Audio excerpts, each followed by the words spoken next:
안녕하십니까, 이태윤입니다. 지금 상황은 이렇습니다. 수백 대의 기계가 작동을 멈췄어요. 주문이 없어서 전부 작동을 멈췄습니다. 저는 정말 미치겠어요. 대학은 헛되이 다니고 10여 년의 공부는 헛되이 했어요. 부모님의 피땀 어린 돈과 자신의 청춘을 낭비하는 것 외에 아무것도 얻은 것이 없습니다. 학교에 가면 뭐 합니까? 박사 시험에 합격하고 대학원 시험에 합격하면 또 뭐 합니까? 일자리도 구할 수 없는데 예전에 저도 대부분의 사람처럼 열심히 공부하면 좋은 미래가 있을 것으로 생각했습니다. 저는 지금 가진 것도 없고 무일 뿐이며 완전히 실패해서 정말 미래가 어디에 있는지 모르겠습니다. 정말 미치겠습니다. 5월 12일 미중 무역 협상이 이루어졌습니다. 중국은 상당한 데미지를 입은 것으로 미중 무역 전쟁의 격화 속에 중국의 해외 무역 기업들은 전례 없는 어려움이 있었습니다. 대량의 재고 물량과 해외 주문의 급격한 감소로 많은 회사가 노동절 연휴 이후 운영을 중단하거나 근무 시간을 단축해야 했습니다. 전문가들은 높은 관세가 장기간 유지된다면 중국은 대규모 기업 폐쇄와 파산의 상황이 전개될 수 있으며 이는 결국 실업의 물결로 이어질 것이라고 지적합니다. 일선 도시인 광주와 심천의 상황도 낙관적이지 않습니다. 오늘은 이 주제에 관해 이야기해 보겠습니다. 광주의 실제 상황을 말씀드리면 아마 믿지 않으실 거예요. 지금 그 특정 집단을 비롯한 많은 중앙기업, 국영기업, 공공기관 등은 반년째 급여를 지급하지 못하고 있으며 해고 방식도 난항을 겪고 있습니다. 어떤 사람들은 이직하고 싶어도 밖에서 일자리를 찾지 못할까봐 걱정하고 그만두지 않으면 월급을 받지 못할까봐 걱정합니다. 체제 내에서 일하는 데 익숙한 사람들은 민간 기업 시스템에 잘 적응하지 못합니다. 주강 신도시 업무용 빌딩들이 겉은 반짝반짝 빛나고 있지만 안은 텅 비어 있거나 아니면 다른 회사와 사무실 공간을 공유하고 있습니다. 스타벅스와 맥도날드는 출근하는 척하는 중년층들로 가득 차 있으며 반나절이 넘도록 컴퓨터 앞에 앉아 있기도 합니다. 우리는 쌓인 가족을 부양하기 위해 광주에서 7년 동안 식료품 장사를 했는데 2025년에는 장사가 안 돼 우리는 무엇으로 생계를 유지해야 할지 모르겠습니다. 우리 가게는 백운구 시내 마을에 자리 잡고 있으며 7년 전에 3만 위안을 주고 인수받았습니다. 몇 년 전 우리가 인수했을 때 이렇게 작은 가게가 가족을 부양할 수 있을 줄은 정말 몰랐습니다. 당시 남편은 아직 일하고 있었고 저는 아이를 데리고 가게를 지키고 있었습니다. 비록 주택담보대출과 자동차 대출이 없지만 1년에 8만 위안의 임대료를 유지하는 것이 가장 큰 문제였습니다.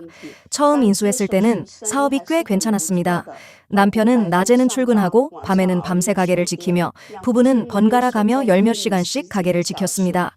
매일 아침 휴대전화를 켜면 1,000위안이 넘는 입금 메시지를 받습니다. 그래서 제 남편은 점점 더 의욕을 얻어서 그냥 직장을 그만두고 새벽 한두 시부터 새벽 3, 4시까지 가게를 지켰습니다. 삶이란 그런 것 같아요. 사람을 살 수 없게 만들지는 않지만 사람이 너무 잘 살게 만들지도 않는 것 같습니다. 블로그는 지금의 경제가 이전과 비교했을 때 엄청난 변화를 겪고 있다고 말했습니다. 예전에는 하루 매출이 5,000위안에서 6,000위안이었는데 지금은 2,000위안 남짓에 불과하다고 합니다. 1년에 8만 위안의 임대료를 유지하기 위해 그들의 가족은 생활에서 최대한 절약하고 있습니다. 남편은 이렇게 오랫동안 가게를 운영해왔지만 다시 나가서 일을 할 것이라고는 생각 못했다고 합니다. 지금은 가게가 부업이 되었습니다. 우리 같은 보통 사람들은 정말 광주에서 살 수 없을까요? 저는 완전히 사회에서 도태되었습니다. 이것이 바로 제 최근 생각입니다. 왜냐하면 제가 실직한 지 벌써 8개월이 되었기 때문입니다. 저는 초기에는 자발적으로 실직했지만 지금은 실직을 원하지 않습니다. 채용 소프트웨어는 다 뒤져봤지만 더 이상 일자리를 찾을 수 없습니다. 내일도 잡힌 면접이 없습니다. 저는 정말 힘들다고 느낍니다. 왜냐하면 제가 이전에 인문계 쪽 일을 했기 때문에 대체 가능성이 매우 높고 게다가 저는 미혼이기 때문에 고용주들은 일반적으로 이 점을 매우 신경 씁니다. 지금은 사람을 쓰는 원가 비율이 확실히 높기 때문에 입사하자마자 결혼하고 아이를 낳는 것은 현실적이지 않습니다. 하지만 그들은 분명히 이 문제를 고려할 것입니다. 그녀는 지금 미중 관세 전쟁이 시작되면서 일부 기업들의 압박이 매우 클 것이라고 말했습니다. 특히 심천의 대외 무역 비중이 비교적 크고 많은 기업들이 어느 정도 대외 무역 업무를 가지고 있기 때문에 앞으로 일자리를 찾는 것이 더 어려울 것이라고 지적했습니다. 이 블로그는 실직했습니다. 그녀는 모두가 저비용 창업을 말하는 것을 생각하고 자신도 노점을 열어 물건을 팔 수 있을지 생각했습니다. 그녀는 차를 몰고 군청 주변을 한 바퀴 돌며 노점을 열 곳이 있는지 확인했는데 마침 한 할아버지가 3년 차를 몰고 냉면을 팔고 있는 것을 보았습니다. 나중에 도시관리인이 와서 거기서 노점을 단속했습니다. 할아버지는 3년 차를 몰고 앞에서 달리고 도시관리는 뒤를 쫓았습니다. 블로거는 그 장면에 깊은 자극을 받았다고 말했습니다. 이틀 후 저는 우리 집에서 5km 떨어진 인타이성에 다시 갔습니다. 옷과 금을 파는 괜찮은 직업이 있는지 확인하고 싶었습니다. 제가 가보니 지하 1층에 음식을 파는 곳에는 사람이 있지만 다른 금이나 옷을 파는 사람들은 모두 이 자세를 유지했습니다. 문 앞에 서서 이렇게 먼 곳을 바라보고 이렇게 두리번거렸습니다. 하지만 손님은 한 사람도 없었습니다. 채용 정보에 한 가게의 전화가 있었지만 저는 전화를 하지 않고 다시 실망한 채 차로 돌아왔습니다. 그 다음 날 저는 도대체 무엇을 해야 할지 생각하다가 차를 몰고 우리 구내 시장에 갔습니다. 그래서 시장 관리부를 찾아가 물어봤습니다. 어르신, 야채 판매 점포를 어떻게 임대합니까? 그러자 노인은 말하길, 지금 자리가 없어요. 모두 꽉 찼어요. 임대하려면 6월에 입찰을 실시할 테니 그때 와봐요. 라고 말했습니다. 호기심에 저는 또 물었습니다. 할아버지, 여기 노점은 대략 1년에 얼마인가요? 그러자 노인은 가격은 위치에 따라 다르다고 말했습니다. 좋은 위치는 10년만에서 20만 이상, 30만 이상도 있고 조금 덜 좋은 위치는 4만에서 6만도 있다고 합니다. 생각해 봤는데 이건 저비용 창업이 아닙니다. 원래 제 인식으로는 시장이란 당신이 들어가고 싶으면 들어가고 나오고 싶으면 나오고 한 달에 몇백 위안의 임대료를 내면 되는 일이라고 생각했습니다. 저는 이 모든 것을 너무 간단하게 생각했습니다. 반년이 지났습니다. 제 남편만 실직하고 있는 건가요? 우리 둘 다 오늘 기분이 특히 안 좋아요. 이틀 전만 해도 우리는 그가 곧 일자리를 찾을 줄 알았어요. 기술부에서 그를 면접할 때 OK라고 했고 HR이 그를 면접할 때도 OK라고 했지만 아마 그 상사가 약간 만족하지 못했을 거예요.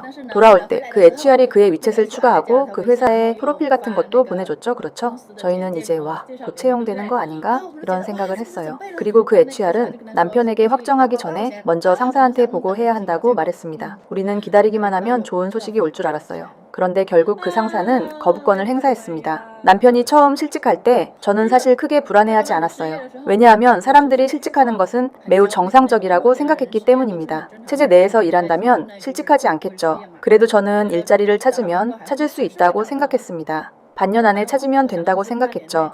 이제 거의 반년이 다 되어갑니다.